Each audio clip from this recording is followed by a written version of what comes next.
නමෝ තස්සේ භගවතු අරහතෝ සම්මා සම්බුද්දස්සේ නමෝ තස්සේ භගවතු අරහතෝ සම්මා සම්බුද්දස්සේ නමෝ තස්සේ භගවතු අරහතෝ සම්මා සම්බුද්දස්සේ පාපා හේතුක මුත්තානි සෝභනානි තිඋච්චරේ ඒකෝන සට්ඨේ චිත්තානි අතේක නෞති පිවාති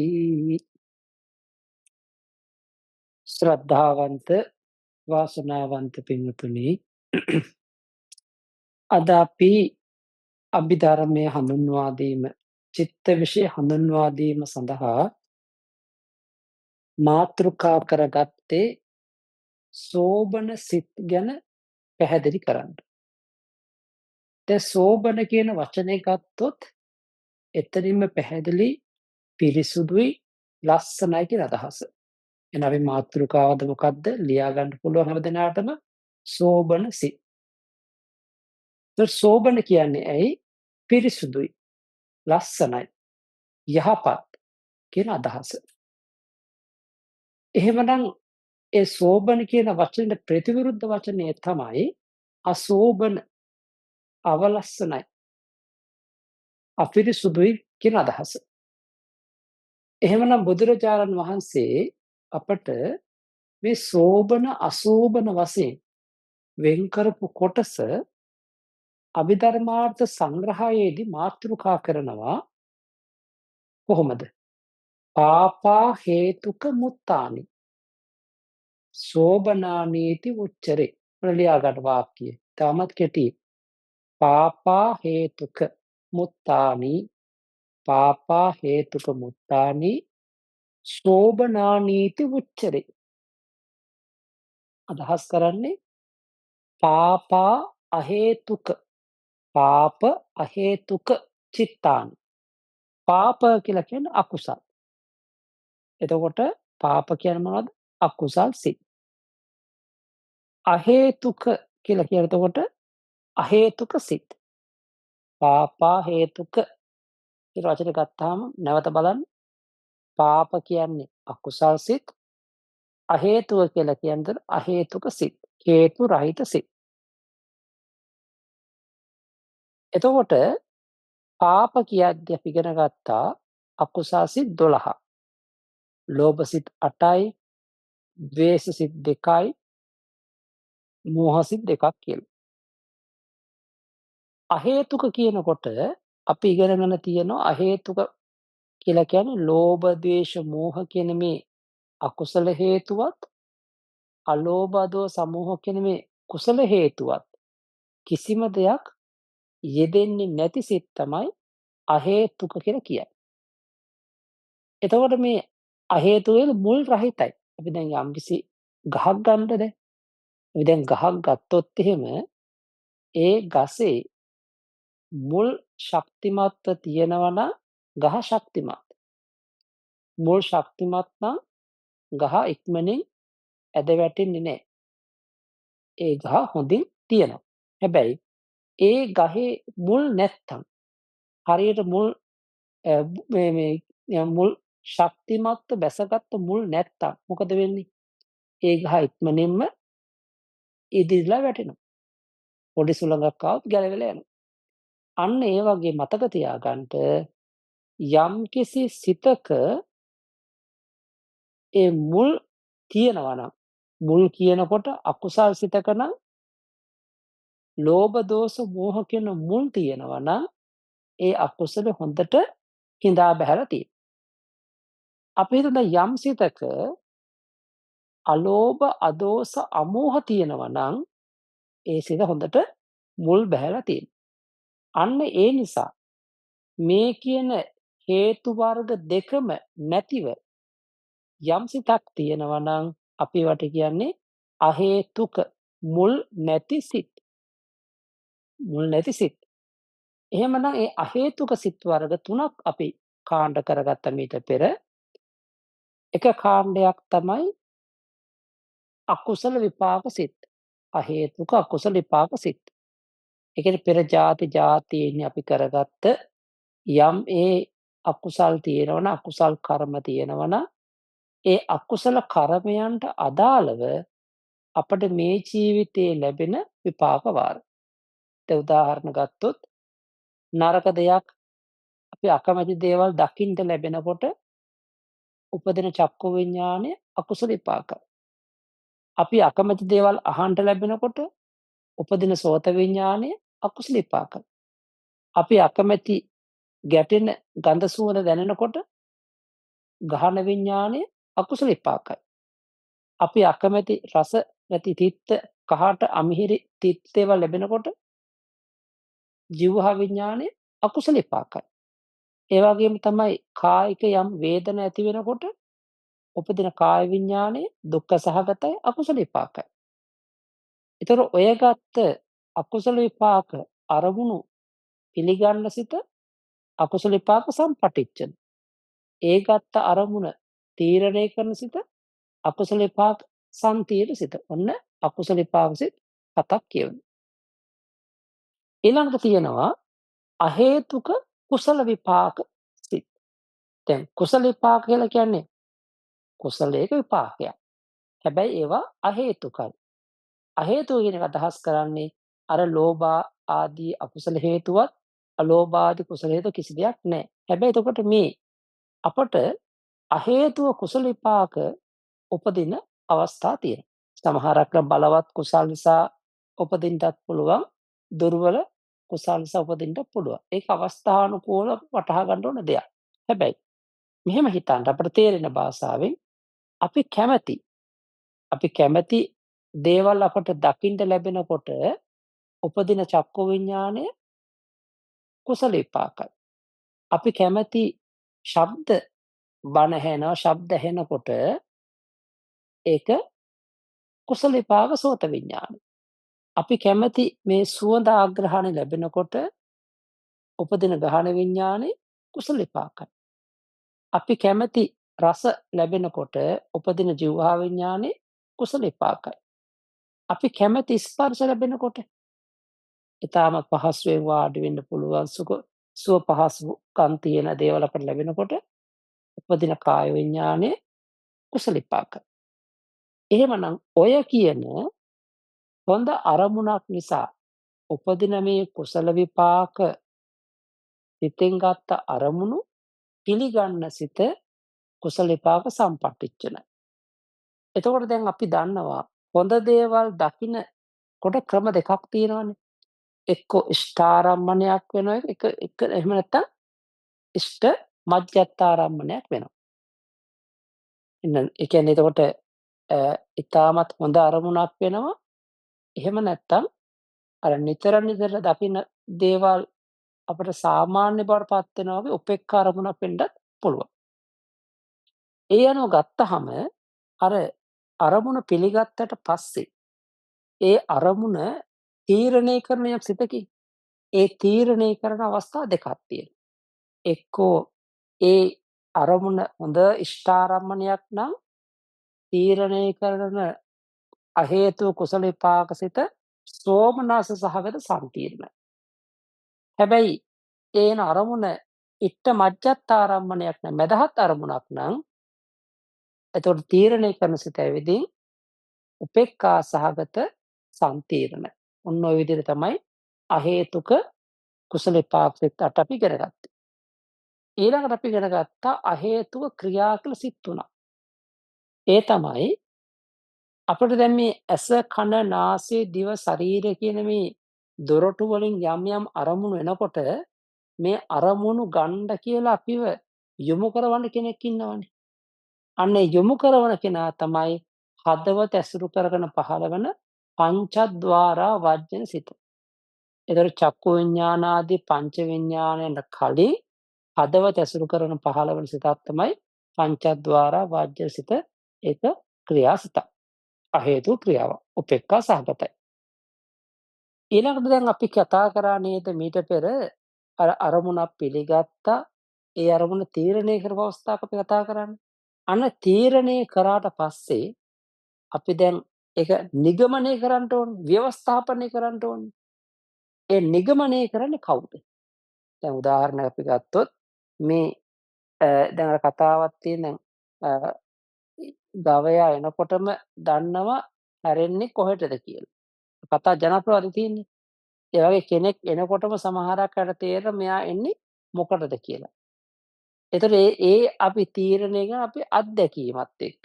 හැබැයි පින්වතුනි ඔය වගේම තමයි සිතටත් පුළුවන්කම තියෙනවා කල්මත්තෙන් ඒ එන අරමුණ එන මාර්ගය දිහා දැකලා අර තීරණය කරද්දී ඒ තීරණය කරපු සිතෙන් පස්සේ ව්‍යවස්ථාපනය කරන්න ශක්තිය තියෙනවා මේ අරමුණ යවන්න ඕනේ කුසල පැත්තටද අකුසල පැත්තටද කියලා. ඒ කුසල පැත්තටද අකුසල පැත්තටද යවන්නේ කියලා තීරණය කරන්නේ ව්‍යවස්ථාපනය කරන්නේ වොත්තපන කියන සිතෙන්. කියන්නේ ඇසෙන්, කනෙන්, නාසයෙන්, දිවෙන්, ශරීරයෙන් අරමුණක් ආවොත් ඒක තීරණය මේ ව්‍යවස්ථාපනය කරන නිගමනය කරන කවුද? වොත්තපන සිත. ඒ වොත්තපන සිතට අපි කියන්නේ උපේක්ඛා සහගත මනෝද්වාරා වජ්ජන සිත තමයි වොත්තපන කෘත්‍යවල උපදින්නේ. එකම සිත කෘත්‍යයක් විදිහට වොත්තපන සිත. එහිදී ඒ වොත්තපන සිත අපි යෝනිසෝ මනසිකාර වශයෙන් හඳුන්වනවා කියලා කියන්නේ වොත්තපන සිතෙන් පස්සේ උපදින්නේ කුසල් ජවන්න අන්න වොත්තපන යෝනිසෝ මනසිකාරය. වොත්තපනයෙන් පස්සේ උපදින්නේ අකුසල් ජවන්නම් වොත්තපනය අයෝනිසෝ මනසිකාරය. ඔන්න ඔය විදිහට අපි යෝනිසෝ මනසිකාර අයෝනිසෝ මනසිකාරක අර්ථයකුත් මේ වොත්තපනය තුළ තියෙනවා කියන මතක තියාගන්න. මේක වෙදී උපේක්ඛා සහගත මනෝද්වාරා වජ්‍ය සිතේම වෙනත් කෘත්‍යයක්. හැබැයි අපි දැන් යනවා පිරිසුදු මනෝද්වාරික අරමුණක් ගන්න. මේ දොරටු පහෙන් අරමුණක් ගන්න නැතිව අපි අරමුණක් හිතනවා. ඊයේ දැකපු දෙයක් හිතනවා. ඒ වගේ මීට පෙර අපි අහපු දෙයක් අපි හිතනවා. ඒ වගේම ආග්‍රහණය කරපු දෙයක් හිතනවා. රස විඳපු දෙයක් අපි හිතනවා. ස්පර්ශයක් අපි හිතනවා. අන්න බලන්න. ඒ දේවල් අතීතයේ අපි යමක් එකතු කරගත්ත දෙයක් තියෙනවා නම් ඒ දේවල් අපි ආවර්ජනා කරන්නේ මොකද්ද සිත? මනෝද්වාරා වජ්ජන සිත. ඔන්න ආරාධනා කළ සිත ඇවිදී මනෝද්වාරා වජ්ජන සිත. දැන් ඒතර ඒ ආවර්ජනා කිරීමේ කෘත්‍යම තමයි එතනම තීරණය කරන්නේ කුසල් පැත්තටද අකුසල් පැත්තටද කියන මේ නිගමනය ඒ මනෝද්වාරා වජ්ජන කියන සිත තුළ පවතිනවා. එහෙමනම් මතක තියාගන්න අපි හිතෙන් යමක් ආවර්ජනා කරන්නේ උපේක්ඛා සහගත මනෝද්වාරා වජ්ජන සිතේ. මේක විදිහින් අහේතුක ක්‍රියාසිතක්.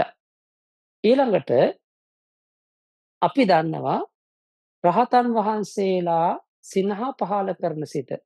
ඒ කියන්නේ අපි දන්න සිනහ පහල කරන්නේ සෝමනස්ස සහගත ඥාන සම්ප්‍රයුක්ත ක්‍රියාසිතකින්ම තමයි. හොඳ සිතුවිල්ලක් හොඳ දෙයක් දැකලා සිනහ පහල කරන්නේ. නමුත් සමහරක් වෙලාවට තමන් අතින් වෙච්ච අඩුපාඩුවක් වරදක් සිහි කළා සිනහ පහල කරද්දී ඔය කියන හසිතුප්පාද සිතේ සිනහ වෙන්න පුළුවන්කම තියෙනවා. ඒකයි රහතන් වහන්සේලා විතරක් පහළවන සිතක්. ඇතැම් වෙලාවට බුදුරජාන් වහන්සේලාට පහළන අවස්ථා නැතුව නෙවෙයි කලාතුරකින් මේ දේ සිද්ධ වෙන්න පුළුවන්. ඔන්න ඔය විදිහට අපි අකුසල් සිත් 12 අහේතුක සිත් 18ක් අපි කරගත්තා. එහෙමනම් බලන්න මේ අභිධර්මාර්ථ සංග්‍රහයේදී පෙන්නනවා පාපා හේතුක මුත්තානි. අන්න බලන්න. පාප කියන මේ අකුසල් සිත් අහේතුක කියන මේ අහේතුක සිත් 18 කියන මේ සිත් 30 මුත්තානි හැර. අන්න ඒ සිත් 30ට අපි කියන්නේ අසෝබන සිත් කියලා. එහෙනම් මතක තියාගන්න. සෝබන සිත් මොනවද? අසෝබන සිත් මොනවද කියලා වෙන් කරගන්නකොට අන්න අසෝබන කියන්නේ මොනවද? අකුසල් සිත් 12යි අහේතුක සිත් 18යි. කියන මේ සිත් 30ට අපි කියන්නේ අසෝබන සිත්. එහෙනම් පැහැදිලි කරනවා පාපා හේතුක මුත්තානි. මේ කියන සිත් 30 හැර සෝබනා නීති මුච්චරේ ඉතිරි වූ සිත් ඔක්කොම ටිකට කියනවා අපි සෝබන සිත් කියලා. මොනවද කියන්නේ අපි ඒවට සෝබන සිත්. දැන් එහෙනම් මතක තියෙන්නට ඕනේ. එහෙනම් ඔන්න දැන් අපි අමුතුවෙන් ආයේ මේවා නැවත නැවත කියන්න ඕනේ. ඔන්න සෝබන සිත් කියන්නේ මොනවද? අකුසල් නැති, අහේතුක නැති සියලු සිත් තමයි සෝබන සිත් කියලා කියන්නේ. මේ සෝබන සිත්වල අපි ගණන් කරගෙන යනකොට කොටස් දෙකකට මේක ගණන් කරලා තියෙනවා. වෙන් කරලා තියෙනවා. මොකද අපි දැන් සාමාන්‍යයෙන් අපි සිතක් ගත්තොත් එහෙම අපි දැන් කෙටි ක්‍රමයට සිත් 89යි කියලා ගන්නවා. විස්තර ක්‍රමයට සිත් 121යි කියලා අපි ගන්නවනේ. එතකොට මේ 89ක් කියලා ගත්තොත් ඒකෝන සට්ටි චිත්තාන. සිත් 89න් අර අකුසල් සිත් 12යි අහේතුක සිත් 18 අඩු කරපුවාම සිත් 30 අඩු කරපුවාම සිත් 30ක් ඉතුරු වෙනවද? 59යි. අන්න බලන්න. ඒකෝන සට්ටි චිත්තානි 59ක් වූ එකුන් සැටක් වූ සිත්. එකුන් සැට කියලා කියන්නේ 62ක් අඩු වූ 59ක් වූ සිත්. ඔන්න එක අර්ථයක්. එහෙමත් නැත්නම් කියනවා අතේක නවති අත ඒක නවති. එහෙමත් නැත්නම් ඒක නවති 91ක්. 91ක් වෙන්නේ කොහොමද? අර සිත් 121න් අපි 30ක් අඩු කරාම 91යි. අන්න බලන්න විස්තර ක්‍රමයට ගත්තාම සෝබන සිත් කියනකොට එක්කෝ කෙටි ක්‍රමයෙන් ගත්තොත් සිත් 59යි විස්තර ක්‍රමයට ගත්තොත් සිත් 91යි. මෙන්න මේ කියන සිත් 69 59ත් 91ක් කියන මේ කාණ්ඩය තමයි සෝබන සිත් කියලා ඔන්න අර්ථවත් කරන්නේ. දැන් එහෙනම් මතක තියාගන්න ඕනේ සෝබන සිත් මොනවද කියලා අහද්දී තමන මතක් වෙන්න ඕනේ. සෝබන සිත් කීයද කියලා අහනකොට මතක් වෙන්න ඕනේ. අන්න ඊට පස්සේ අපි දැන් මේ සෝබන සිත් එකතුව අපි 59 කියලා ගත්තානේ. එහෙම නැත්නම් අපි 91 කියලා ගත්තානේ. හැබැයි මේ කියන සංඛ්‍යාව අපි භූමි වශයෙන් මුලින් බෙදා ගන්න ඕනේ. භූමි වශයෙන්. ඒ උපදින භූමි වශයෙන් වෙන් කරගන්න. කාමාවචර භූමිය, රූපාවචර භූමිය, අරූපාවචර භූමිය, ලෝකෝත්තර භූමිය. ඒ භූමිය වශයෙන් වෙන් කරගත්තාම කාම භූමිය තුල යම් ඒ සෝබන සිතක් පහළ වෙනවා නම් ඒ සිත් වලට අපි නමක් කියලා ලියා ගන්නට කාම සෝබන සිත්. ඔන්න මොකද්ද? කාම භූමියෙහි පවතින උපදින සෝබන සිත්. ලස්සන සිත් කාම සෝබන සිත්. ඒ වගේම තමයි රූපාවචර භූමියේ උපදින සිත් රූප සෝබන සිත්. ඒ වගේම අරූපාවචර භූමිය නම් අරූප සෝබන සිත්. ඒ වගේම තමයි ලෝකෝත්තර සෝබන සිත්. ඒකේ තේරුම පියට සෝබන කියන වචනේ භාවිතා නොකරට කමක් නැහැ. රූපාවචර සිත්, අරූපාවචර සිත්, ලෝකෝත්තර සිත් කියලා භාවිතා කරත් අර්ථේ කමක් නැහැ. මොකද හේතුව ඒ රූපාවචර සෝබන සිත් කියලා අපි කිව්වොත් තව කෙනෙකුට හිතෙන්න පුළුවන් එහෙනම් රූපාවචර අසෝබන සිතුත් තියෙනවා නේද කියලා. ඒ වගේ අරූපාවචර අපි සෝබන සිත් කියනකොට එහෙනම් අරූපාවචර අසෝබනත් තියෙනවා නේද? එහෙම අදහසක් ගන්න පුළුවන්. ඒ නිසා ඒ වගේ බෙදීමක් කරන්න බැරි තැන්වලදී අපි කරන්නේ පොදුවේ රූපාවචර සිත්, අරූපාවචර සිත්, ලෝකෝත්තර සිත් කියලා ගන්නවා. එතනින් අදහස් කරන්නේ සෝබන සිත් විතරයි කියන එක.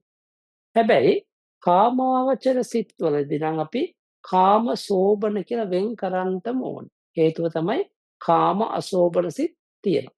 දැන් කාමාවචර භූමි සිත් ඔක්කොම කීයක් තියෙනවද? සිත් ඔක්කොම 54යි. ඔය ඉගෙන ගත්තා. දැන් මතක් වෙන්නට ඕන. කාමාවචර සිත් ඔක්කොම 54යි. ඒ 54ක් වූ කාමාවචර සිත් වලින් අපි දැන් අසෝබන සිත් කීයක් අඩු කරනවද? අකුසල් 12යි අහේතුක 18යි සිත් 30ක් අඩු කරනවා. 54න් 30ක් අඩු වුණාම කීයද? 24යි. අන්න බලන්න එහෙනම් කාම සෝබන සිත් කීයද? 24යි. එහෙනම් කාම සෝබන සිත් 24යි, කාම අසෝබන සිත් 30යි. කාම අවචර සිත් 54යි. ඔය විදිහට අර්ථ කරන්න ඕනේ. එහෙනම් ඔන්න කාම සෝබන සිත් කීයද? 24යි. රූපාවචර සිත් 15යි, අරූපාවචර සිත් 12යි, ලෝකෝත්තර සිත් කෙටියෙන් ගත්තොත් 8යි, විස්තර වශයෙන් ගත්තොත් 40යි. එකතු කරලා බලන්න.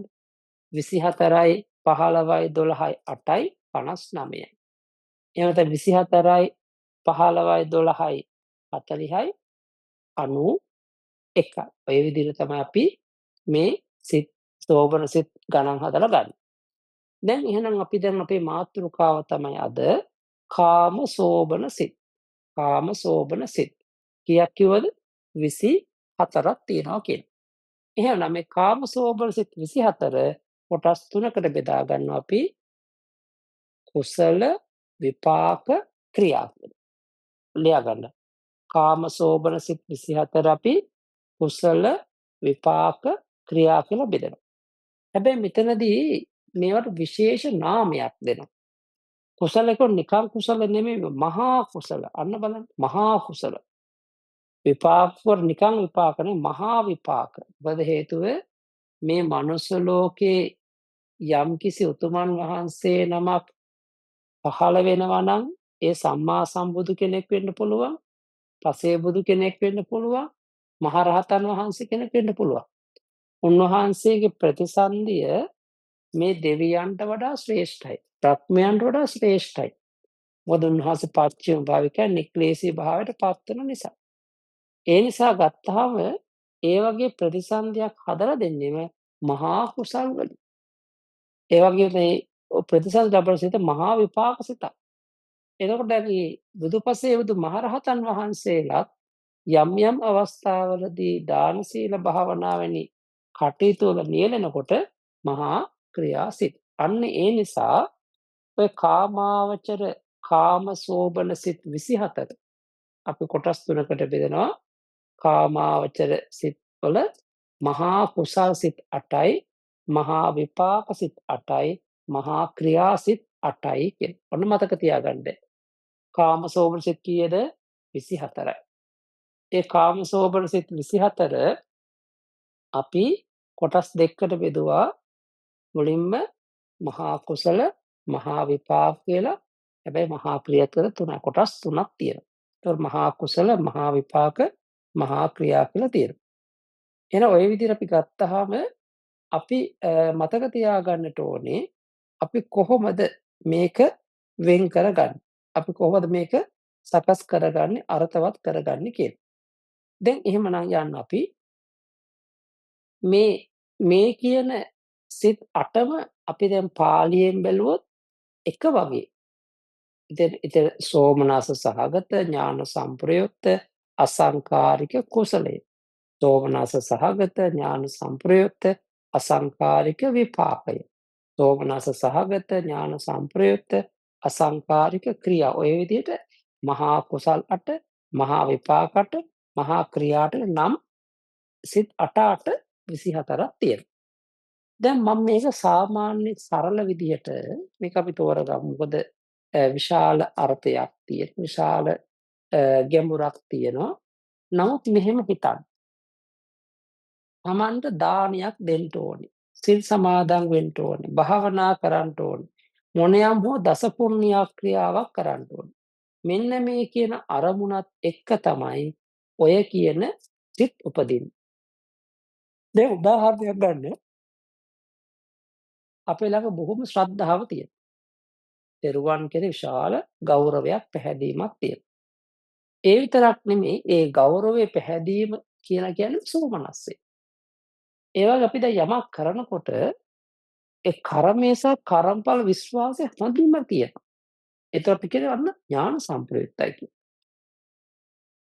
ඒ වගේම තමන්ම ඕමනාවෙන් ඒ කුසලයේ කරන හිතලා කල්පනා කරලා මම මේ දේ කරන්න ඕනේ කල්පනාව තමන්ම කරනවා. ඒතර ඒක අසංකාරිකයි කියලා කියනවා. ඔන්න සරල බලන්න.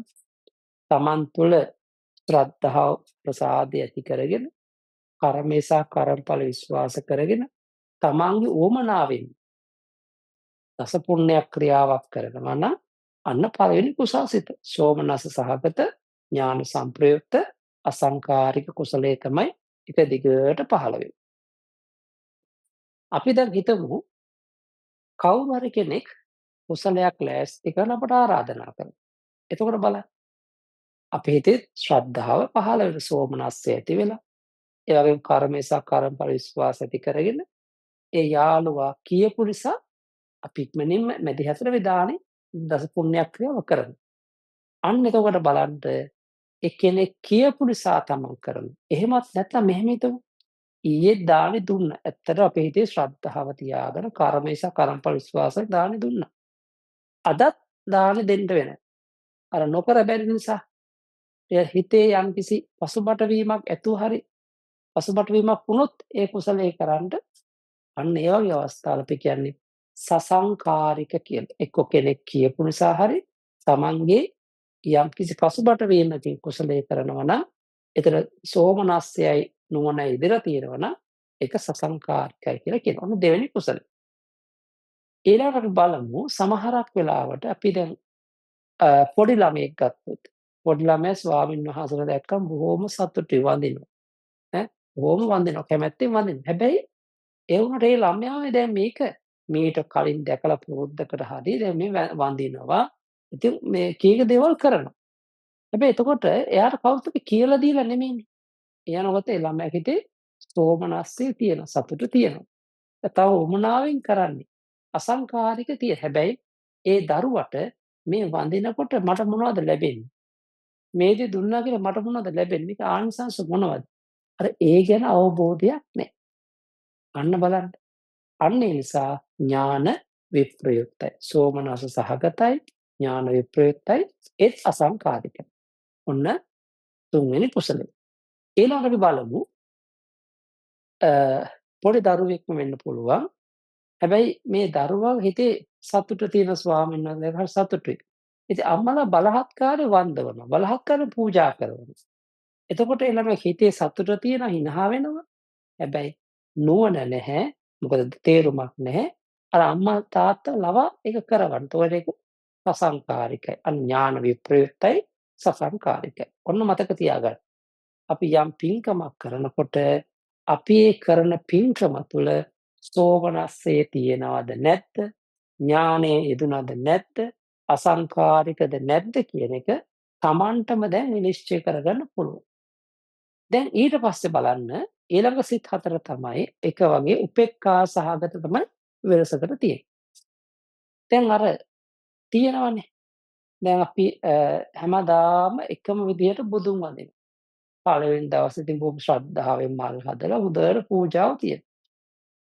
ඉතින් සතියක් දෙකක් යනකොට ඉතින් අර නොකර බෑ මේක කරන්න ඕන. මේ උදේට බුද්ධ පූජාව තියන්න ඕනේ අපි කියලා එතකොට අපි අර ඒ වගේ අවස්ථාවල ඇතැම් විට එකම කුසල එක දිගට යනකොට කෙනෙක්ගේ හිත උපේක්ඛාවට පෙරලෙන්න පුළුවන්. ඉත්ත ඉෂ්ඨාරම්මණයක් වන දෙක ඉත්ත මජ්ජත් වෙන්න පුළුවන්.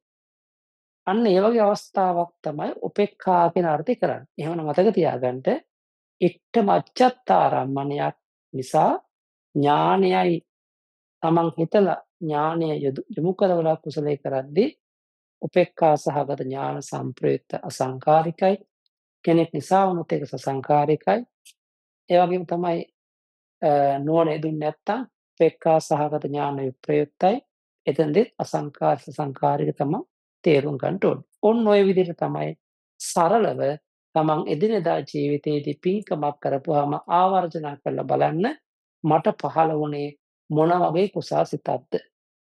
හැබැයි ඔය අතර හිතන්නත් ඕනේ ඒ කුසලය අතරතුර මට මොනතරම් කෙලෙස් පහළ වුණාද? හිත වික්ෂිප්ත වුණාද? ඒ වගේම නරක සිතක් පහළ වුණාද? ලෝභ සිතක් පහළ වුණාද? ඊළඟ ද්වේෂ සිතක් පහළ වුණාද? වික්ෂිප්ත සිතක් පහළ වුණාද? මේ හැමදේම බලන්න.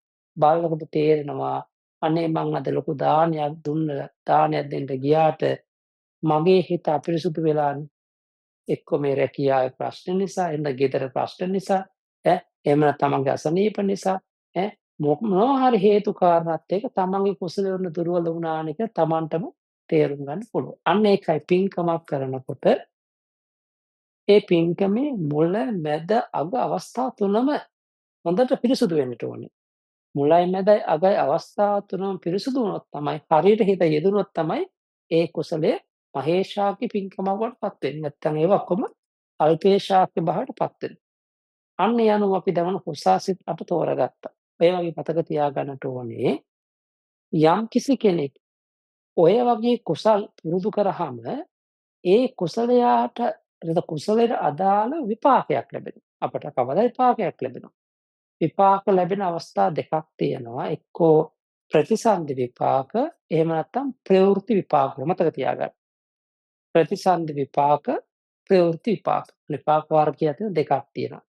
ප්‍රතිසන්දිපා කියලා කියන්නේ ඊළඟ ආත්මේ ඊළඟ ජීවිතයේ උප්පත්තිය ගෙන දෙන සිත තමයි ප්‍රතිසන්දි සිත කියලා කියන්නේ. ප්‍රතිසන්දි නැවත භවයකට සංදි කරන, භවයකට ගැට ගහන, භවයක උප්පත්තියක් හදන සිත තමයි ප්‍රතිසන්දි සිත කියලා කියන්නේ.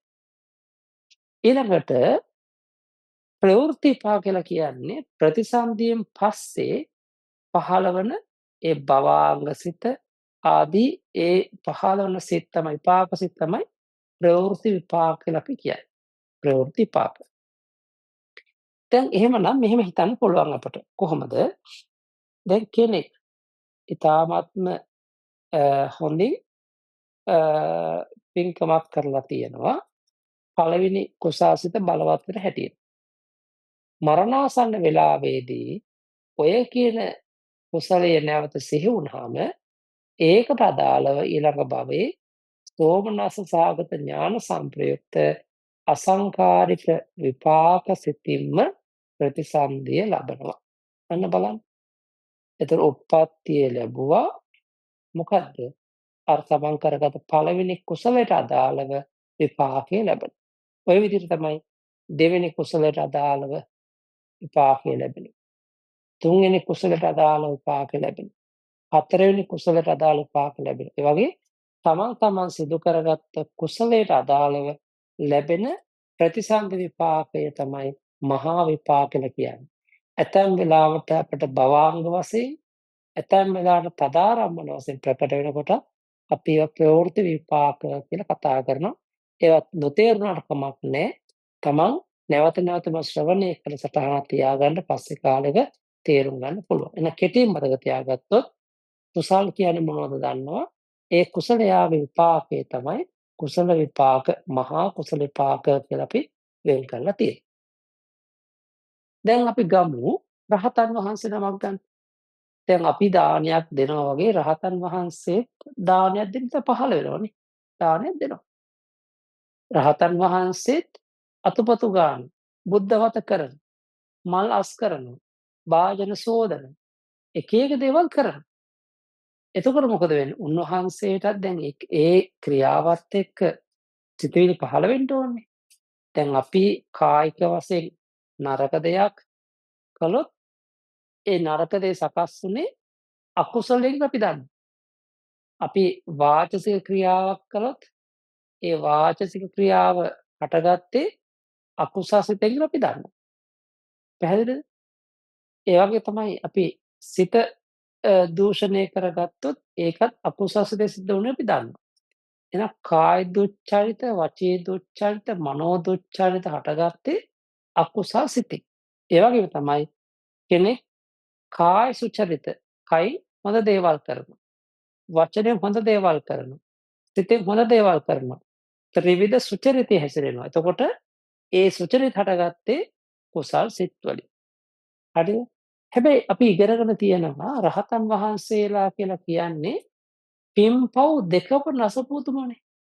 උන්වහන්සේලා පව් නැසෙනකොට එයා ඒත් එක්කම පිනුත් නැසෙනවා. ඒකේ තේරුම උන්වහන්සේලා ඒ මාර්ගඵල පිළිවෙලින් පැමිණෙනකොට දැන් උදාහරණයක් මෙහෙම හිතන්නකෝ. සෝවාන් මාර්ගය ලබනකොටම ඒ මාර්ගසිතේ තියෙන ශක්තියට පුළුවන් ඔය අපි ඉගෙන ගත්ත දිට්ඨිගත සම්ප්‍රයුක්ත අකුසාසිත 4යි විචිකිච්ඡාසිතයි සම්පූර්ණයෙන් ප්‍රහීන කරනවා. ආයි නැවත කවදාවත් උපදින්නේ නැහැ. ඒකේ තේරුම සෝවාන් ආරයන් වහන්සේ නැවත මිත්‍යා දෘෂ්ටිකෙක් වෙන්නේ නැහැ. සෝවාන් ආරයන් වහන්සේට නැවත මේ බුද්ධ ධම්ම සංඝ රත්නත්‍රය ගැන සීලය ගැන කිසිම වගේම පෙර ජීවිත මතු ජීවිත ගැන පටිච්චසමුප්පාද ගැන සැක පහළ වෙන්නේ නැහැ. ඒ වගේම තමයි දැන් සකදාගාමි මාර්ගයටපත් වුණාම මොකද වෙන්නේ? උන්වහන්සේට දැන් අපි ගත්තොත් දැන් සෝවාන් ආරයන් වහන්සේටත් මේ පන්සිල් කඩන්න නැති වුණාට කාමාස්වාද ඇති වෙනවා. ඒ කියන්නේ පුරුෂයත් එක්ක සම්බන්ධ වෙනවා, දරු මල්ලෝ හදනවා. ඒ සෝවාන්මුත් ඒ කටයුතු කරනවා. ඒ වගේම කේන්ති ඒකේ ද්වේෂය පහළ වෙන්න පුළුවන් අවස්ථාවක් තියෙනවා. ඒ වගේම ශෝකය ඇතුව අඬන වැළපෙන අවස්ථාවක් තියෙනවා. ඒ සෝවාන් වුණත් ඒ කෙලෙස් දෙක තියෙනවා. හැබැයි සකදාගාමි මාර්ගය ලැබෙනකොට මොකද වෙන්නේ? අර ඕලාරික කාමරාගය, ඕලාරික පටිඝය කියන ඒ ලෝභයයි, ද්වේෂයයි සම්පූර්ණයෙන්ම තුනී කරලා දාලා. ඒ කියන්නේ ඇත්තෙත් නෑ නැත්තෙත් නෑ වගේ. ඒ තාම සියුම් මට්ටමට තුනී වෙලා යනවා. ඒතකොට ඒකේ තේරුම සකදාගාමීන් වහන්සේලා මේ කාමාස්වාදයට යන්නේ නෑ. ඒ වගේම දරු මොල් හදන්න යන්නේ නෑ. ඒ වගේම ද්වේෂ ඇති වෙන්නේ නෑ. උන්වහන්සේලාට බොහොම සියුම් වශයෙන් මේක තියෙනවා මිසක් ඒක කාය කර්මයක් විදිහට වචී කර්මයක් විදිහට මතුවෙන්නේ නෑ. සෝවාන් ආරයන් වහන්සේට මේ කාම රාගය කාය කර්මයක් විදිහට මතුවෙනවා. වචී කර්මයක් විදිහට මතුවෙනවා.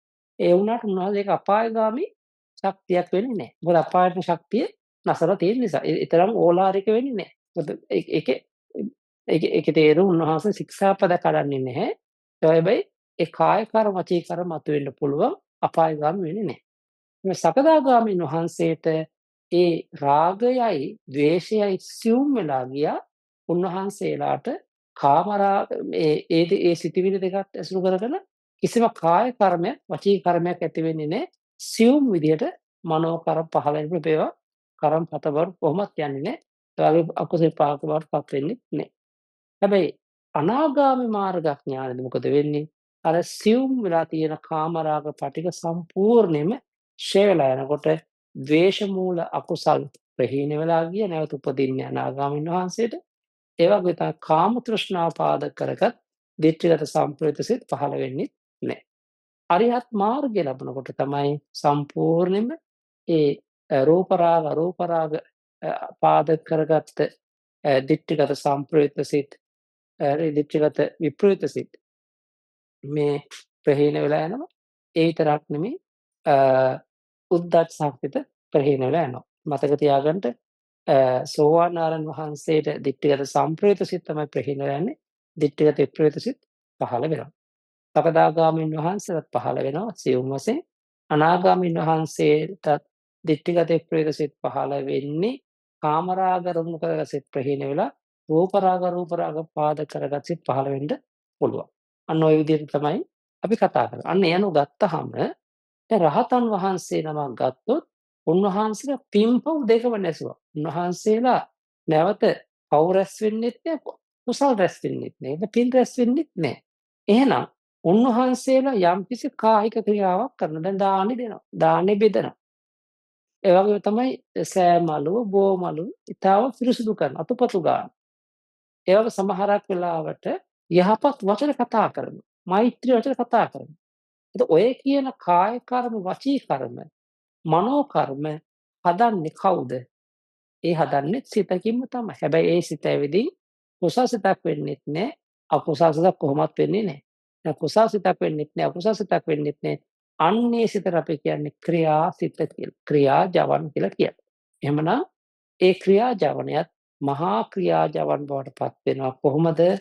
අර නුවණ යෙදිලා අර ඉගෙනගත් ආකාරයේ සියලු කටයුතු යෙදিলা ඒ ක්‍රියාව යෙදෙනවා නම් එතනදී ඒ සෝමනස්ස සහගත ඥාන සම්ප්‍රයුක්ත භාවය ආදී දේවල් අපි කතාබස් කරගන්න පුළුවන්, ඉගෙන ගන්න පුළුවන්. ඔන්න ඔය විදිහට තමයි අපි හැමදෙනාම බුදුරජාණන් වහන්සේ අපට දේශනා කළ ආකාරයට දේශනා කළපු විදිහට විස්තර කරපු විදිහට අපි හදාගන්න ඕන. අන්න ඒක තමයි මේ මහා කුසාසිත 8යි, මහා විපාක සිත 8යි, මහා ක්‍රියාසිත 8යි. ඔය විදිහට අපි ඔන්න සිත් ඉගෙන ගත්තාම පැහැදිලි වෙනවා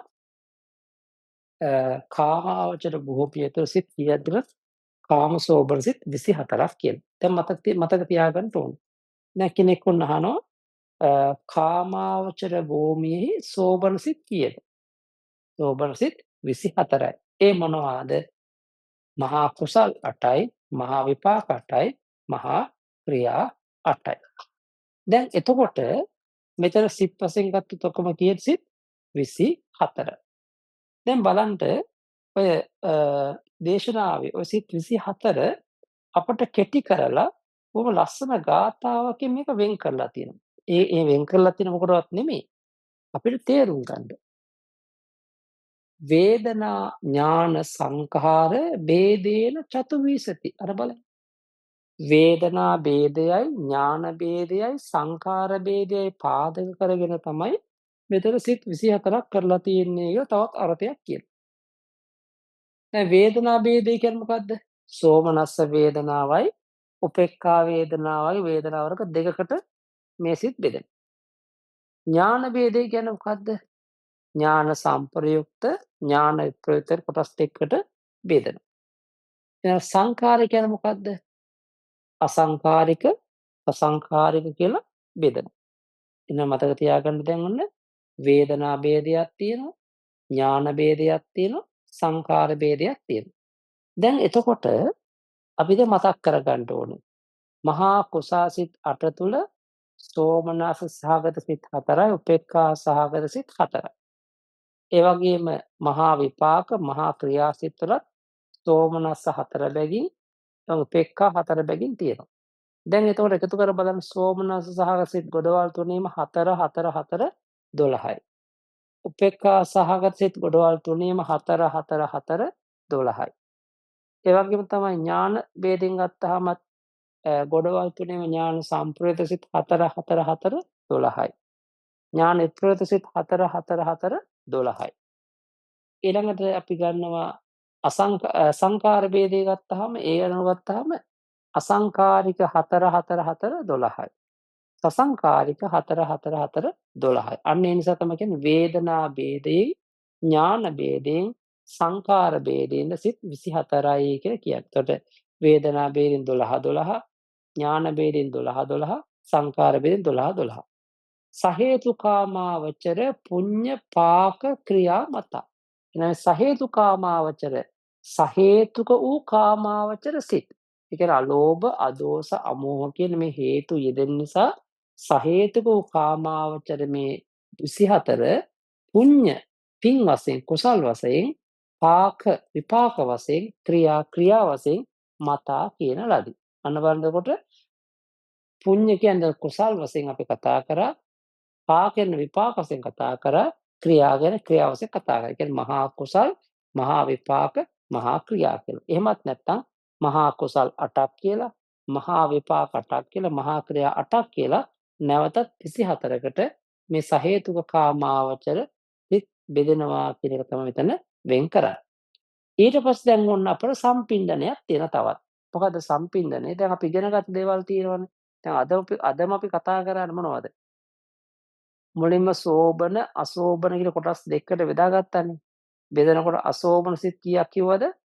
අසෝබන සිත් අකුසල් වශයෙන් 12යි, අහේතුක වශයෙන් සිත් 18යි කියලා 30ක් කිව්වා. එතකොට කාම සෝබන සිත් කීයක් කිව්වද? 24ක් කිව්වා. දැන් එතකොට අර අසෝබන සිත් 12යි කාමසෝබන සිත් 24 එකතු කරගත්තාම සිත් ඔක්කොම කියලා 54ක් බවට පත් වෙනවා. එතකොට මෙන්න මේ 54ට අපි කියන්නේ භූමි වශයෙන් කාමාවචර භූමියක් කියලා කියන්නේ. හැබැයි දැන් අපිට දැනගන්නට ඕනේ මොකද්ද මේ කාමාවචර භූමියේ තියෙන සිත් 54හි ಜಾති ભેදය මොකද්ද?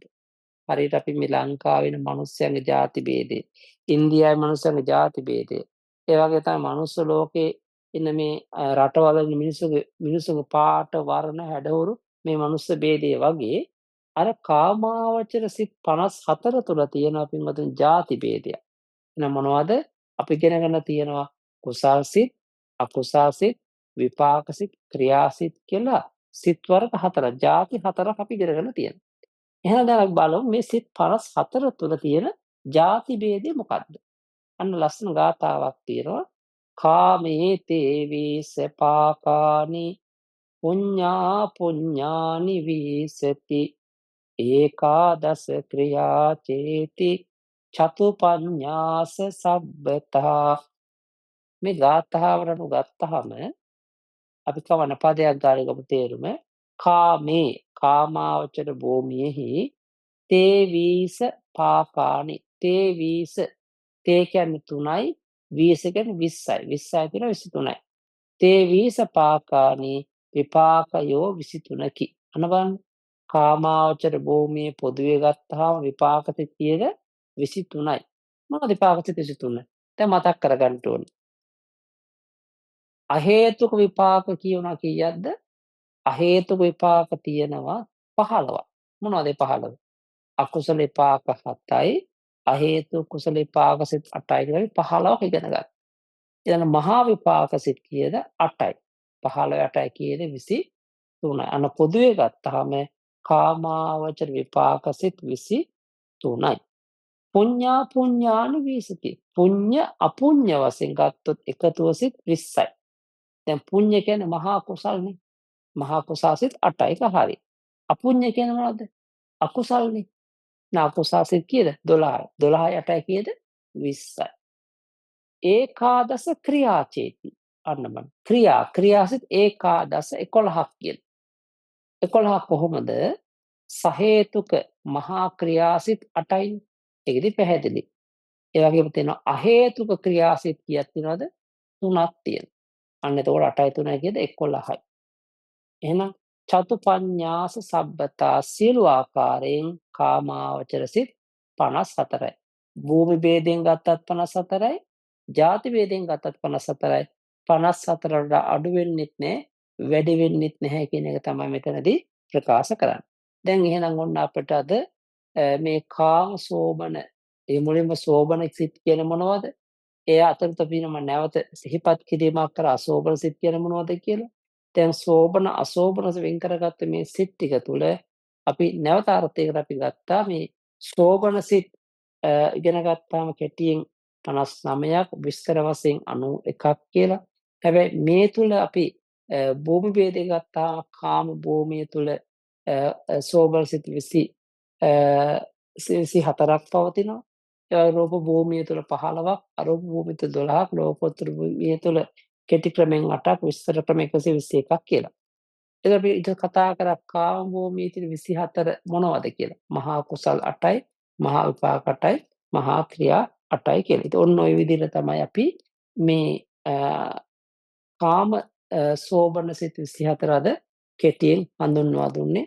මං හිතනවා මේක නැවත නැවත කියවන්න, නැවත නැවත ශ්‍රවණය කරන්න, මේවා සටහන් හදාගන්න, තමන්ම නැවත නැවත මෙහි අර්ථ ගලපලා ගත්තොත් තමයි තමන්ට තව තව ගැඹුරට මේක වැටහෙන්න පටන් ගන්න. ඒ නිසා අපි හැමදෙනාටම ආශිර්වාද කරනවා බුද්ධ ආදී රත්නත්‍රයේ සදසෝ විසි මහා ගුණ බලයෙන් ඊ타මත්ම හොඳ බලවත් කුසල ඡන්දයක්, කුසල වීර්යයක්, ඒ වගේම කුසල සිතක්, කුසල ප්‍රඥාවක් ඇතිව මේ අභිධර්ම දේශනාව ටික අඛණ්ඩව ශ්‍රවණය කරලා අභිධර්මඥාන ඉතාමත් හොඳින් දියුණු කරගන්න, දියුණු බවටපත් කරගන්නට සියලු දෙනාට ශක්තිය, ධෛර්යය, වීර්ය වාසනාව ලැබේවා කියලා අපි ආශිර්වාද කරමින් හැම දිනාටම පුණ්‍යානුමෝදනා කරනවා.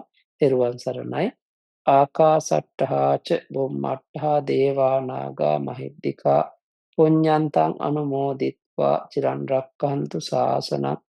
ආකාසට්ඨා ච බුම්මට්ඨා දේවා නාග මහිද්దికා පුඤ්ඤන්තං අනුමෝදිත්වා චිරන් රක්ඛන්තු දේශනං. ආකාසට්ඨා ච බුම්මට්ඨා දේවා නාග මහිද්దికා පුඤ්ඤන්තං අනුමෝදිත්වා චිරන් රක්ඛන්තු මං පරන්ති. ධර්ම ශ්‍රවණානිසංස බලයෙන් සෑම දිනාට සුළුවේ ලෝතුරා සුව සැලසේවා. සාදු සාදු සාදු.